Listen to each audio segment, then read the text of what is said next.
Hello' everyone. বহুতে সোধে কেনেকৈ মিউচুৱেল ফাণ্ডবিলাক আমি ছিলেক্ট কৰিম। ইয়াত দেখা পাইছে মই মোৰ স্পেচিয়েল AI এপ্লাই কৰিছোঁ। এইটো আৰ্টিফিচিয়েল ইণ্টেলিজেঞ্চি এপ্লাই কৰি পেলাই মই গোটেই বস্তু ছিলেক্ট কৰিছোঁ। ইয়াত মই মেইনলি স্মল কেপ ফাণ্ডবিলাক বহুত ভাল পাওঁ, যিহেতু স্মল কেপ ফাণ্ডবিলাকত বহুত সোনকালে আপোনাৰ এটা হেভি ৰিটাৰ্ণ হোৱা দেখা যায়, যদিহে ট্ৰেণ্ডটো ঠিক থাকে, মাৰ্কেটৰ কণ্ডিশ্যন যদি ভাল থাকে।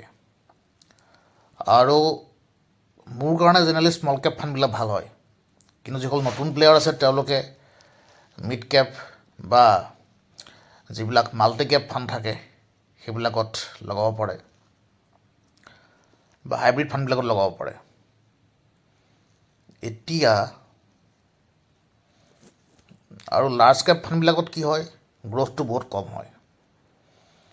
একচুৱেলি মিউচুৱেল ফাণ্ড বা ইণ্ডিয়ান ষ্টক মাৰ্কেট সেইবিলাকৰ বিষয়ে মোক বহুতে সুধি আছে, আৰু মিউচুৱেল ফাণ্ড বা ইণ্ডিয়ান ষ্টক মাৰ্কেটত মই 2008 পৰাই আছোঁ। আৰু সেইবিলাক লাইনত কি হয়, আপোনাৰ গ্ৰ'থটো বহুত কমকৈ হয়, মিনছ আপোনাৰ বহুত শ্ল'লি গ্ৰ'থ হয়। সেইটো ধৰক ক্ৰিপ্টো বা কমডিটি বা FX মাৰ্কেট বা গ্ল'বেল ইণ্ডেক্সৰ নিচিনা আপুনি গ্ৰ'থ নাপায়। গতিকে ইয়াত আপুনি যেতিয়া ইনভেষ্ট কৰিব,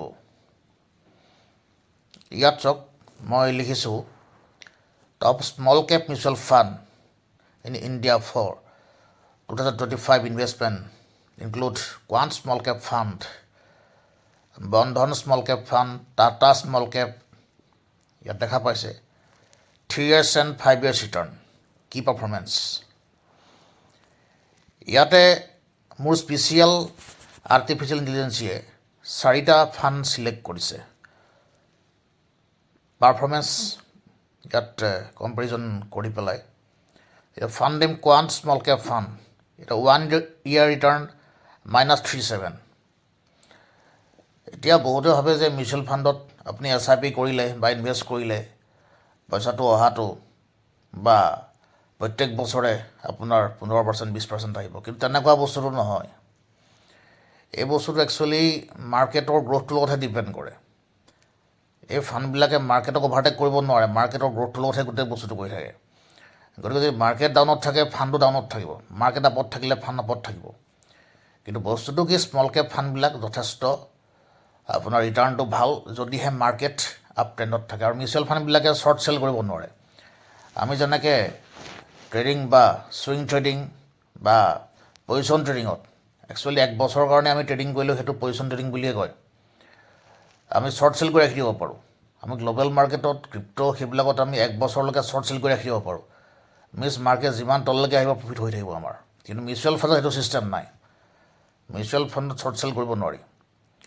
ইয়াত চাওক quant small cap fund 1 year return, ইয়াত 1 বছৰৰ ৰিটাৰ্ণ 0.37%, 3 years এনুৱেলাইজ 21.11%, 5 yearsত 31%। এতিয়া কথাটো হৈছে কি, এই বস্তুটো প্ৰিভিয়াছ ট্ৰেক ৰেকৰ্ডহে হয়। এতিয়া আগতে ৰিটাৰ্ণ আহিছে বুলিয়েই যে ভৱিষ্যত ৰিটাৰ্ণ আহিব, সেই তেনেকুৱা ধৰণৰ কোনো ইয়াত চিয়'ৰ এণ্ড চাৰ্টেন কথা নাই ইয়াতে। এতিয়া বন্ধন স্মল কেপ ফাণ্ডত 1 yearত আপোনাৰ 43% ৰিটাৰ্ণ দিছে। কিন্তু কথাটো কি, আপোনাৰ যোৱা বছৰ ৰিটাৰ্ণ দিলে বুলিয়েই যে অহা বছৰ ৰিটাৰ্ণ দিব তেনেকুৱা কোনো কথা ইয়াত নাই। আৰু মিনিমাম ইনভেষ্টমেণ্টবিলাক জেনেৰেলি আপুনি যদি SIP কৰে 1000 পৰা কৰিব পাৰে, 1000 মিনিমাম ইনভেষ্টমেণ্ট থাকে। টাটা স্মল কেপ ফাণ্ডত 1 year ৰিটাৰ্ণ -10% আছে, 3 yearsত 16%, 5 yearsত 25.83%। ইনভেষ্টকো ইণ্ডিয়া 25% আছে 3 yearsত, 1 yearsত 1 yearত আপোনাৰ -3.6 আছে, আৰু 5 yearsত 28। জেনেৰেলি 5 years মানত আপোনাৰ প্ৰফিটত থাকেগৈ যদিহে মাৰ্কেট কণ্ডিশ্যনটো ভাল থাকে।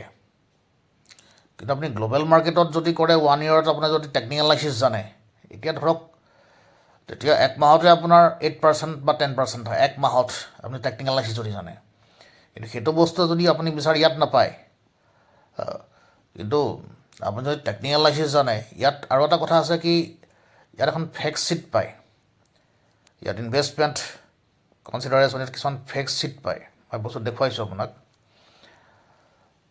ইয়াত আৰু এটা কথা লিখিছে, small cap funds with high risk dollar investor with a 5+ year horizon given volatility shown in 1 year declines। আপোনাৰ ইয়াতে 5 years মিনিমাম আপুনি ইনভেষ্ট কৰিব লাগে এই ফাণ্ডবিলাকত।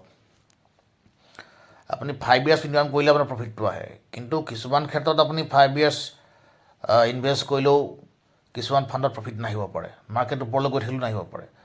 গতিকে ফাণ্ডটো একচুৱেলি ফাণ্ড মেনেজাৰটোৰ ওপৰত ডিপেণ্ড কৰে। সেইটো মাৰ্কেটৰ ওপৰত ডিপেণ্ড কৰিলেও তাত ফাণ্ড মেনেজাৰটোৰ ওপৰতো তাত বহুত কথা থাকে। এটা SIP ষ্টাৰ্টিং ফ্ৰম 500 rupees-ৰ পৰা 1000 rupees-ৰ ভিতৰত আমি SIP ষ্টাৰ্ট কৰিব পাৰোঁ।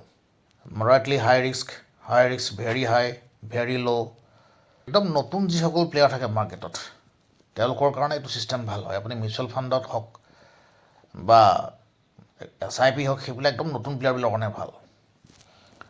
আৰু আপুনি যদি টেকনিকেল জানিছে, টেকনিকেল এনালাইচিছ জানিলে আপোনাৰ মিউচুৱেল ফাণ্ডত 1 টকাও লছ নহয়। কাৰণ আপুনি মাৰ্কেটটো যেতিয়া ডাউন ট্ৰেণ্ডত আহি আপ ট্ৰেণ্ডত যোৱাটো ষ্টাৰ্ট হ'ব, আপুনি তাতহে একচুৱেলি বাই কৰিব। একচুৱেলি মাৰ্কেটটো কি হয়, আপ ট্ৰেণ্ডত গৈ থাকিলে বাই নকৰে, আপ ট্ৰেণ্ডৰ মাৰ্কেট এটা ডাউন ট্ৰেণ্ডত বাই কৰে।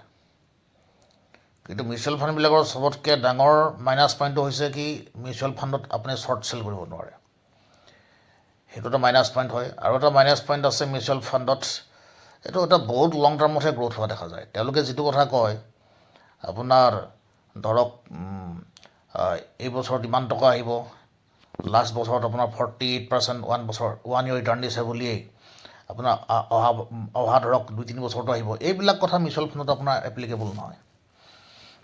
গতিকে আপুনি ধৰক যেতিয়া প্ৰেক্টিকেলি কৰিব তেতিয়াহে গম পাব। আৰু এতিয়াতো কোনোবাই মিউচুৱেল ফাণ্ডত বা ষ্টকত ইণ্ডিয়ান মাৰ্কেট ইনভেষ্ট হৈছিল, লছতে আছে, এইটো মাইনাছতে থাকিব এতিয়া। কাৰণ এতিয়া মাৰ্কেটটো আপোনাৰ আৰু এই মুহূৰ্তত আপোনাৰ ইনভেষ্ট কৰা টাইম নহয়, কাৰণ মাৰ্কেটটো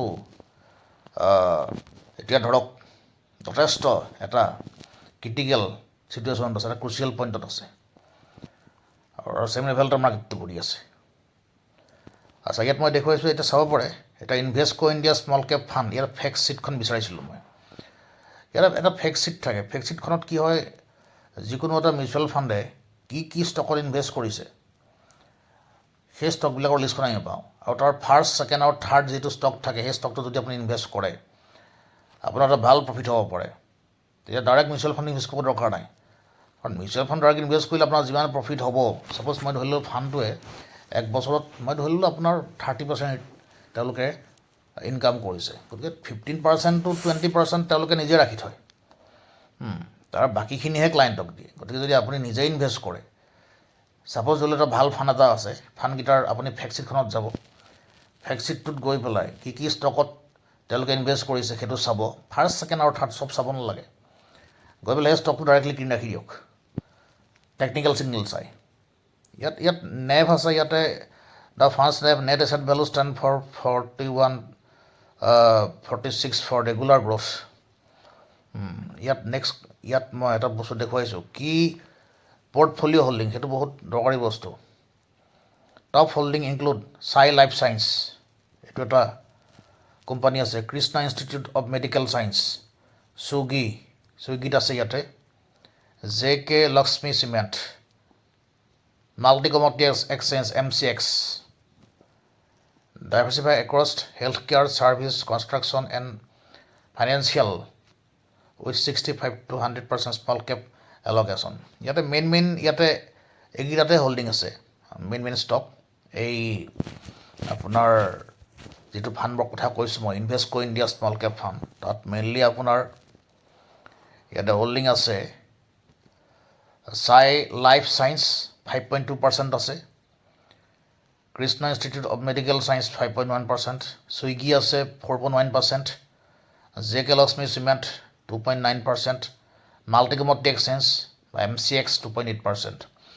গতিকে সেই যিকেইটা ষ্টক আছে, সেই ষ্টককেইটা যদি আপুনি কিনি পেলাই ধৰক নিফটি ট্ৰেণ্ডৰ লগত বাই কৰি থৈ দিয়ে, তেতিয়া আপোনাৰ এটা সাংঘাতিক প্ৰফিট হ'ব।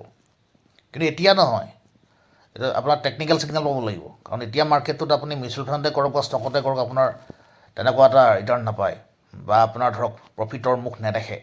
সেইবিলাক টেকনিকেল ছিগনেল থাকিব লাগিব আৰু টেকনিকেল ছিগনেলটো সেইটোৰ কাৰণে আপুনি টেকনিকেল এনালাইচিছ জানিব লাগিব মাৰ্কেট স্কেনিং ছিষ্টেম হওক trend scanning system multi screen scanning trend filtering ইচিমকো system বা আপোনাৰ AI বেছ টেকন'লজি জানিব লাগিব এইটো মই কৈছোঁ আপুনি এতিয়া ফাণ্ডামেণ্টেল স্কেনৰ কাৰণে আপুনি কোনটো ষ্টকত ইনভেষ্ট কৰিম কাৰণ আপুনি ধৰক ৰিলায়েন্স টাটা HDFC আদানীত ইনভেষ্ট কৰি পেলাই এটা ভাল প্ৰফিট নাপায় আজিৰ সময়ত সেইবিলাক অলৰেডি বহুত গ্ৰ'থ হৈ গৈছে আমি নতুন নতুন শ্বেয়াৰ ধৰিব লাগিব এতিয়া নতুন নতুন শ্বেয়াৰ আমি কেনেকৈ ধৰিম বা কেনেকৈ ছিলেক্ট কৰিম তাৰ কাৰণে আমি এইটো প্ৰচেছ আমি এপ্লাই কৰোঁ আৰু প্ৰত্যেকজন ডাঙৰ ষ্টকৰ ইনভেষ্টৰ বা ট্ৰেডাৰে এইটো ছিষ্টেম এপ্লাই কৰে এটা স্কেনাৰ অলৰেডি আমি পাই গৈছোঁ কাৰণ এইটো বস্তু এটা ষ্টকৰ পৰ্টফলিঅ'ত বা মিউচুৱেল ফাণ্ডৰ পৰ্টফলিঅ'ত যিসকলে বনায় বা ফাণ্ডটোৱে বা ফাণ্ড মেনেজাৰজনে য'ত ইনভেষ্ট কৰে সেই ষ্টকটো আমি গম পাই যাওঁ গম পোৱাৰ লগে লগে তাত টেকনিকেল ছিগনেল চাই পেলাই ইচিমকুৱে হওক বা MSCI ADX এইবিলাক চাই বা আমি স্কেন কৰি পেলাই তাতে ইনভেষ্ট কৰোঁ সেইটো এটা